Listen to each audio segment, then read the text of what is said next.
बिस्मिल्लाहिर्रहमानिर्रहीम। अस्सलाम वालेकुम नाज़रीन, आप यूट्यूब चैनल देख रहे हैं। मैं इमरान ख़ान हूँ। सबसे पहले जो साबिक़ वज़ीर-ए-आज़म पाकिस्तान कैदी नंबर 804 इमरान ख़ान साहब ने जेल से पैगाम भिजवाया, वो पैगाम मैं आपके सामने रख देता हूँ। और एक इमरान ख़ान साहब का आर्टिफिशियल इंटेलिजेंस का भी बयान आया है। इस फील्ड के अंदर पाकिस्तान तहरीक इंसाफ बहुत आगे है, यानी कोई और जमात पाकिस्तान में क्या इस पूरे रीजन में उनका मुकाबला नहीं कर पाती। आर्टिफिशियल इंटेलिजेंस को जैसे पाकिस्तान तहरीक इंसाफ ने इमरान खान साहब के पैगामात को पहुंचाने के लिए इस्तेमाल किया है, या बहुत सारे ग्राफिक्स इस्तेमाल करते हुए उन्होंने चीज़ों की इंटेंसिटी को बताया है, ये इससे पहले हमने कभी नहीं देखा। हत्ता कि अभी जो है वो एक बाइकआउट मुहिम पाकिस्तान तहरीक इंसाफ ने चलाई हुई है, उसके अंदर भी वो आर्टिफिशियल इंटेलिजेंस को इस्तेमाल कर रहे हैं। ये कोई ऑफिशियल मुहिम नहीं है पाकिस्तान तहरीक इंसाफ की, लेकिन ओवरऑल बहुत सारे सोशल मीडिया इस्तेमाल करने वाले जो पाकिस्तानी है, चाहे वो पाकिस्तान में रहते हैं चाहे पाकिस्तान से बाहर रहते हैं, उन्होंने ये मुहिम चलाई हुई है। और ये मुहिम जो है काफ़ी मौसर अब दिखाई दे रही है।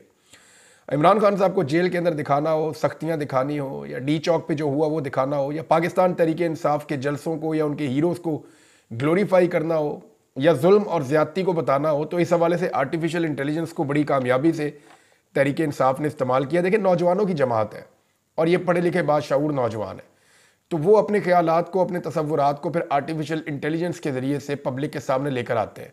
और वैसे भी ये बात बिल्कुल ठीक है कि एक तस्वीर हज़ार अल्फाज पर भारी होती है, और इसको प्रैक्टिकली पाकिस्तान तहरीक इंसाफ ने साबित किया है। इमरान खान साहब का जो स्टेटमेंट आया, वहाँ पे इमरान खान साहब ने बताया, जी मैंने ये कमेटी बनाई हुई है और हमारे 2 मुतालबात हैं, और दोनों मुतालबात बड़े सादे हैं कि 9 मई को और 26 नवंबर, इन 2 दिनों में जो भी हुआ, इनके हवाले से एक जुडिशल कमीशन तश्कील दिया जाए। दूसरा, जो बेगुनाह सियासी कैदी हैं उनको रिहा किया जाए। और इसमें जो स्टेक होल्डर हैं, इमरान खान साहब ने लफ्ज़ स्टेक होल्डर इस्तेमाल किया, ना हुकूमत का लफ्ज़ इस्तेमाल किया, ना इस्टेब्लिशमेंट का लफ्ज़ इस्तेमाल किया। उन्होंने स्टेक होल्डर्स का लफ्ज़ इस्तेमाल किया। अब जो भी आना चाहता है और बात करना चाहता है और जिसके पास ये इख्तियार है कि वो अमल दरामद करवा सके, वो आए और आकर बात कर ले। लेकिन सिचुएशन बड़ी अजीब है, वो मैं आपको बाद में बताता हूँ। पहले आप इमरान खान साहब का स्टेटमेंट देखें। इमरान खान साहब ने कहा, जी बाइकआउट हम कर देंगे, फिर इसके बाद हमारा 13 तारीख तक इंतज़ार करेंगे, और 14 से सोशल मीडिया के ऊपर और मीडिया के ऊपर हर जगह पे पाकिस्तान तहरीक इंसाफ इस कंपेन को खड़ा करेगी कि सिविल नाफरमानी। इमरान खान साहब ने इससे पहले नवाज शरीफ साहब को 2 दिन में इस्तीफे का कहा था 2014 में, और तब भी सिविल नाफरमानी की तहरीक चलाई थी। लेकिन वो एक बड़ी बुझे हुए दिल के साथ तहरीक थी, ना उसकी कोई तैयारी थी और ना उस वक्त इमरान खान साहब की इतनी मकबूलियत थी, तो वो तहरीक कामयाब नहीं हुई। लेकिन इस वक्त इमरान खान साहब का पाकिस्तान में मकबूलियत का तोती बोलता है, और तमाम पॉलिटिकल पार्टी जो है वो लगातार अपनी मकबूलियत खोती चली जा रही है। ऐसे में इमरान खान साहब की ये तहरीक कामयाब हो सकती है, क्योंकि ओवरसीज़ पाकिस्तानियों से वो आगाज़ करने जा रहे हैं। इमरान खान साहब ने कहा, पहले मरहले में ओवरसीज़ पाकिस्तानियों को कहेंगे कि जो रेमिटेंसेस वो पाकिस्तान में भेज रहे हैं, ज़र मुबादला जो वो पाकिस्तान में भेज रहे हैं, उसको महदूद कर दें, यानी ज़रूरत के तहत जितना चाहिए उतना भेजें, वो ज़्यादा ना भेजें। इससे हुकूमत के ऊपर दबाव पड़ेगा। फिर इमरान खान साहब ने कहा, इसकी जिम्मेदारी हमारे ऊपर नहीं होगी, क्योंकि हमने हुकूमत को अपने जायज़ मुतालबात पहले बता के मुज़ाकराती कमेटी भी बना दी है। हुकूमत मुज़ाकरात नहीं करेगी, हटदर्मी दिखाएगी, तो जिम्मेदारी हुकूमत के ऊपर होगी। हम जिम्मेदार नहीं होंगे, हम अगले मरहले में और भी एहतजाज करेंगे और इसको आगे ले जाएंगे। अब स्टेटमेंट इमरान खान साहब का यह है कि अडियाला जेल में सहाफ़ियों और वकला से गुफ्तगू करते हुए इमरान खान साहब ने कहा कि जंगल के बादशाह ने खुद को आइन और कानून से ऊपर रख लिया है। 26वीं आइनी तरमीम के जरिए अदलिया समेत हर इदारे को ज़ेर करके एक शख्स की बादशाहत का तसलसल कायम रखने के लिए 10 साल के लिए मुल्क में आमरीत नाफिज कर दी गई है। रियासती दहशतगर्दी के जरिए मुल्क में खौफ फैलाया जा रहा है। हमें डरा धमका कर नाजायज़ हुकूमत को तस्लीम करने का कहा जा रहा है। एजेंसियों को उनके असल काम से हटाकर तहरीक इंसाफ के पीछे लगा दिया गया है, जिससे कौमी इदारे फ़ौज का तासुर तबाह हो रहा है। पूरे मुल्क को बंद कर दिया गया है। इस्लामाबाद से बाकी सूबों का रास्ता काटा गया है। इस्लामाबाद पहुंचने वाली निहत्ती अवाम पर गोली चलाई गई है। हमारे लोगों के साथ जुल्म किया गया है। सीधी गोलियां मारकर शहीद किया गया है। उनके घरों और ख़ानदानों को निशाना बनाया गया है। उनकी तौहीन की गई है। मुल्क में सुबाइयत की आग भड़काई जा रही है। बताया जा रहा है कि इस्लामाबाद में पख्तूनों को नस्ली बुनियादों पर निशाना बनाया जा रहा है। इसकी भरपूर मजम्मत करते हैं। तहरीक इंसाफ वफाकी जमात है जिसने पूरे पाकिस्तान को जोड़ कर रखा हुआ है। मैं अपनी कौम को हदायत करता हूँ कि हुकूमती शरपसंद अनासर की किसी भी कोशिश के बावजूद आपने मुत्तहिद रहना है। हम सब किसी भी नस्ल से बालातर होकर सिर्फ पाकिस्तानी हैं। जब भी हमारी जमात एहतजाज करने का ऐलान करती है, मेरे ऊपर जेल के अंदर मजीद पर्चे कर दिए जाते हैं। मुझे बताया गया है कि हमारे कई लोग अभी तक मिसिंग हैं, लापता हैं, जिनकी ज़िंदगी के बारे में हमें शदीद तहफ़्फ़ुज़ात हैं। हमारा मुतालबा है कि हुकूमत जल्द अज जल्द गिरफ्तार शहरियों और अस्पतालों और सर्द खानों में लाए गए ज़ख्मी और शहीद अफराद का डाटा शाया करे और CCTV फुटेज और अस्पतालों और सेफ सिटी कैमरों का डाटा भी महफूज बनाया जाए ताकि सच कौम के सामने आए। हमारे दो मुतालबात हैं और सुप्रीम कोर्ट के सीनियर तरीन जजेस के नीचे 9 मई और 26 नवंबर के वाक़यात की आज़ादाना तहकीकात के लिए कमीशन बनाया जाए। दूसरा यह कि नाहक सियासी कैदियों को रिहा किया जाए। मुज़ाकरात के लिए उमर अयूब की सरबराही में कमेटी बना दी गई है। अगर मुतालबात ना माने गए तो सिविल नाफरमानी जो है उसकी तहरीक शुरू हो जाएगी और इसमें तरसीलात ज़र में कमी और बाइकआउट की तहरीक हम शुरू कर देंगे। इमरान खान साहब ने जनाब ये स्टेटमेंट दे दिया है। और अभी कुछ और चीज़ें भी नाज़रीन डेवलपमेंट हो रही हैं। उसमें यह है कि इस्लामाबाद के अंदर सहाफ़ियों के ऊपर पहली मरतबा बहुत बड़ा क्रैकडाउन शुरू हुआ है। बहुत सारे सहाफ़ी हैं जिनके घरों के ऊपर छापे पड़े हैं। उबैद भट्टी साहब को पुलिस ढूंढ रही है। हमारे दोस्त हैं एहतशाम अब्बासी साहब, उनको पुलिस ढूंढ रही है। वसीम साहब हैं, मलिक वसीम साहब हैं गालिबन, उनको पुलिस ढूंढ रही है। कमर बेकन साहब के घर पे पुलिस ने छापा मारा है। और बहुत सारे सहाफ़ी हैं जिनको पुलिस और दीगर एजेंसी जो हैं वो तलाश कर रही हैं। और मामला क्या है वो मैं आपको बता देता हूँ। इससे पहले जो लोग अगवा किए गए या उठाए गए उनके साथ क्या मामला हुए वो भी आपको मैं बताता हूँ। और अब मुतालबात किस नौयत के हैं। लेकिन बहुत सारे सहाफ़ी इस्लामाबाद में रूपोश होने पर मजबूर हैं इस वक्त। ऐसा पाकिस्तान की तारीख में इससे पहले कभी नहीं हुआ। ये वो तमाम सहाफ़ी हैं जो उस दिन डी चौक में मौजूद थे या डी चौक के आसपास मौजूद थे जब डी चौक में खून की होली खेली गई, जब डी चौक के अंदर बर्बरियत हुई, जुल्म हुआ और स्ट्रेट फायरिंग हुई। उसको जो सहाफ़ी रिपोर्ट कर रहे हैं, जो उसकी वीडियोस के बारे में जानते हैं, जो उसके बारे में जानते हैं, जैसे कि मुतीउल्लाह जान साहब इस पर काम कर रहे थे, उनको भी अगवा किया गया था। शाकिर इवान साहब इस पर काम कर रहे थे, उनको भी अगवा किया गया था। और बहुत सारे ऐसे सोशल मीडिया के एक्टिविस्ट जो इस पर बात करते हैं उनके घर वालों को हरासा किया जा रहा है। अलाउद्दीन साहब हैं और उनसे पहले एक और साहब थे, इनके वालिदैन को उठा लिया गया, दोनों के वालिद को उठा लिया गया। एक के वालिद जो हैं वो गुजरात यूनिवर्सिटी में काम करते हैं, उनको वहाँ से उठाया गया। एक और के वालिद हैं, उनको भी उठाया गया। अलाउद्दीन के वालिद को दूसरी मरतबा उठाया गया। इससे पहले भी उन्हें उठाकर एक मरतबा कैंट में शिफ्ट किया गया था, खारिया में। अब दोबारा उन्हें गुजरात से उठा लिया गया है। अच्छा, दबाव डाला जा रहा है कि आप बात ना करें इस बारे में। ख़ास तौर पे ये जो मज़ाकर हुआ है यहाँ पे इस्लामाबाद में, जो सूरत हाल पैदा हुई है, इसके ऊपर साना डी चौक के ऊपर बहुत ज़्यादा तहफ़्फ़ुज़ात है कि इस पर बात ना की जाए। अच्छा, माजी में ऐसी कोई मिसाल नहीं मिलती कि इतना बड़ा क्रैकडाउन किया गया हो। इस क्रैकडाउन की वजह क्या है? सारे जान छुड़ाना चाहते हैं कि ये हमारे गले का फंदा ना बने, ये जो लाशें हैं, क्योंकि अब तक 12 लाशें मिल चुकी हैं। और कुछ इतलात के मुताबिक शेर अफजल मरवत ने क्लेम किया कि उनका एक लापता फ़र्द भी मिल गया है। लकी मरवत से उसकी लाश बरामद हुई है या उसकी लाश को वहाँ फेंका गया है। तो अब ये भी पता नहीं है कि क्या वो यहाँ पे शहीद हुआ है या कोई और मामला हुआ है। बहरहाल अभी तक 12 पाकिस्तान तहरीक इंसाफ जो है वो कंफर्म कर रही है कि उनकी शहादतें हुई हैं, जिनकी तदफीन कर दी गई है। पाकिस्तान तहरीक इंसाफ के लोग वहाँ पे मौजूद थे और उनके बाद गवाहान भी मौजूद हैं। तो ये तो 12 लोग तो आप कर दें एक साइड पे। इसके बाद जो उनके लापता अफराद हैं उनके हवाले से उन्हें सख्त तहफ़्फ़ुज़ात हैं। अब ये मामला कत्लों का किसके गले पड़ेगा, ये बड़ी अजीब चीज़ है। यहाँ पे एस्टेब्लिशमेंट और हुकूमत दोनों एक दूसरे से दूर हो रहे हैं। यानी एस्टेब्लिशमेंट ने और हुकूमत ने दोनों ने मिलकर इमरान खान को मारा था और बहुत लंबे अरसे तक मारा है। उसकी तफसीलात मैं आपके सामने रख देता हूँ।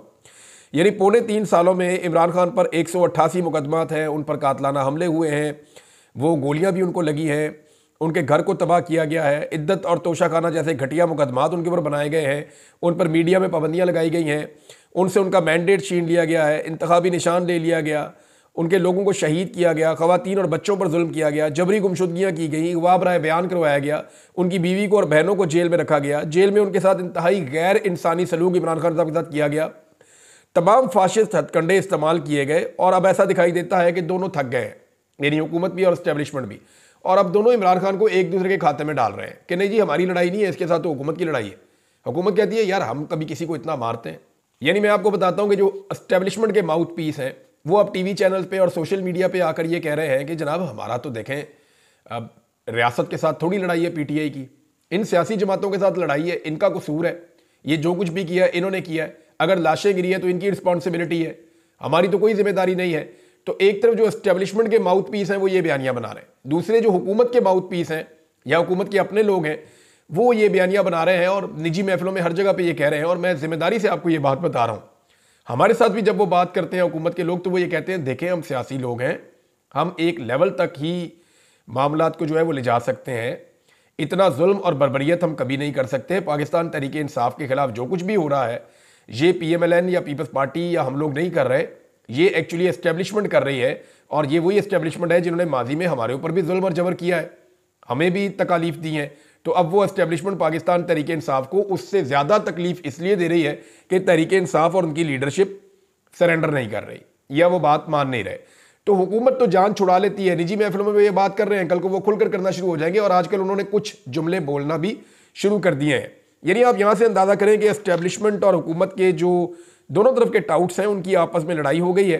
अभी वजीरे इतलात है पंजाब की, उनकी और फैसल वाडा की झड़प हुई, मैं टीवी चैनल के ऊपर देख रहा था। और इन्होंने एस्टेब्लिशमेंट के मोहरे अब ये आपस में लड़ना शुरू हो गए हैं। वजह यह है कि एस्टेब्लिशमेंट अपनी जान छुड़ा रही है, मामला बहुत बड़ा हो गया, इंटरनेशनली बहुत मामला उठ गया है, आलमी सतह पे इसके अंदर बहुत गर्मी पैदा हो चुकी है। जो भी पाकिस्तान में डी चौक में हुआ है, किसी को इस बात का अंदाजा नहीं था। एक तो वहां मामला बहुत बड़ा हो गया, दूसरा कोई उसका बोझ उठाने को तैयार नहीं है। एस्टेब्लिशमेंट को लगा कि हुकूमत इसका बोझ उठाएगी। हुकूमत जो है वो जान छुड़ा रही है, कत्लों के पर्चे, इमरान खान जैसा बंदा मुद्दई हो तो जान कैसे छूटेगी, वो अपनी जान छुड़ा रहे हैं। यानी शहबाज शरीफ साहब हों या बाकी लोग हों, वो मरियम नवाज स्टेटमेंट दे रही है, मैंने तो पुलिस को कहा था जी गोली नहीं चलानी, मना किया था। इसी तरह शहबाज शरीफ कह रहे हैं जी मैं शुक्रिया अदा करता हूं आर्मी चीफ का, उन्होंने ये सारा कुछ किया है। अब ये एक दूसरे के ऊपर इल्जाम लगा रहे हैं। फैसल वाडा ने नून लीग और नून लीग ने फैसल वाडा पे चढ़ाई कर दी है। और मुख्तलिफ और भी इस तरह के माउथ पीस जो है वो एक दूसरे के खिलाफ स्टेटमेंट दे रहे हैं। रिटायर ब्रिगेडियर हैं, वो सोशल मीडिया पे लिखते हैं कि जनाब ये जो बंदे अगवा किए जा रहे हैं ना, ये कुछ काले रंग के डाले खरीदे और ये कुछ और लोग अगवा कर रहे हैं, एजेंसियां नहीं कर रही। यानी अब इस तरह का बयानिया भी जो है वो मार्केट में लाया जा रहा है। अब दोनों एक दूसरे पे इल्जाम लगा रहे हैं कि तुम जूते साफ करते हो, कहते नहीं तुम जूते साफ करते हो। और दोनों ठीक कह रहे हैं, दोनों ही जूते साफ करते हैं और दोनों बड़े अच्छे जूते साफ करते हैं। PMLN ने इसमें क्या पाया? देखिए, इस वक्त जिन लोगों को अगवा किया जा रहा है या उठाया जा रहा है, उनसे जो मुतालबा है वो मैं आपको बताऊंगा तो आप हैरान हो जाएंगे। मुतालबा उनसे ये किया जा रहा है, और थोड़े दिन पहले ये मुतालबा मेरे सामने भी रखा गया था कि जनाब एस्टेब्लिशमेंट को कुछ ना कहें, एस्टेब्लिशमेंट को आप छोड़ दें उनके हाल के ऊपर। एस्टेब्लिशमेंट इन मामलात से निकलना चाहती है, एस्टेब्लिशमेंट को कुछ ना कहें। हुकूमत भी ऐसी थी तैसी फेर दे, हुकूमत पे आपने जितनी तनकीद करनी है करें। अगर आप इमरान खान का बयानिया बताना चाहते हैं तो आप बताएं।